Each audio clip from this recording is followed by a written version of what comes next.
नमस्कार। आप सुन रहे हैं द माइथोलॉजी रेडियो और आज के इस पॉडकास्ट में हम आपको श्री कृष्ण की कथा सुनाएंगे। भारत समेत दुनिया भर के लोगों का हिंदू पुराणों से गहरा रिश्ता है। हिंदू पुराणों में विष्णु के विभिन्न अवतारों के साथ साथ 33 करोड़ देवी देवताओं का विस्तृत वर्णन है। इन सभी देवी देवताओं से जुड़ी ऐसी कई रहस्यमय कहानियां हैं जिनके बारे में बहुत कम ही लोग जानते हैं। कुछ ऐसी ही रहस्यमय कहानी है भगवान श्री कृष्ण और उनके पुत्र से जुड़ी हुई, जिसके बारे में कहा जाता है कि भगवान कृष्ण ने गुस्से में अपने ही पुत्र सांबा को कोढ़ी बनने का शाप दे दिया था। आज हम आपको इस रोचक कहानी के बारे में बताएंगे।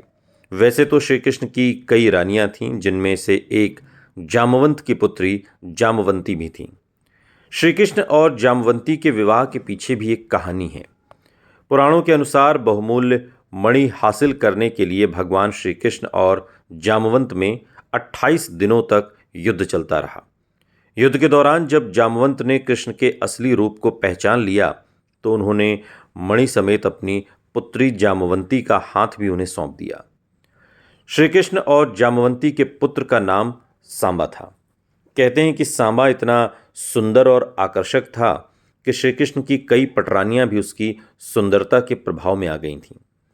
कहते हैं कि सांबा के रूप से प्रभावित होकर एक दिन श्री कृष्ण की एक रानी ने सांबा की पत्नी का रूप धारण कर उसे आलिंगन में भर लिया, लेकिन ऐसा करते हुए श्री कृष्ण ने उन्हें देख लिया और इसी बात से गुस्सा होकर श्री कृष्ण ने सांबा को कोढ़ी हो जाने का शाप दे दिया। पौराणिक मान्यताओं के अनुसार महर्षि कटक ने सांबा को कोढ़ से मुक्ति का उपाय बताते हुए सूर्य देव की उपासना करने को कहा। उसके बाद सांबा ने चंद्रभागा नदी के किनारे मित्रवन में सूर्य देव का एक मंदिर बनवाया और 12 सालों तक सूर्य देव की कड़ी तपस्या की। कहते हैं कि श्री कृष्ण ने जब सांबा को शाप दिया और उसके बाद जब सूर्यदेव ने सांबा की तपस्या से प्रसन्न होकर उसे कोढ़ से मुक्त होने के लिए चंद्रभागा नदी में स्नान करने को कहा, और तभी से आज भी चंद्रभागा नदी को कोढ़ ठीक करने वाली नदी के रूप में जाना जाता है। मान्यता है कि इस नदी में स्नान करने वाले व्यक्ति का कुष्ठ रोग यानी कोढ़ जल्दी ठीक हो जाता है।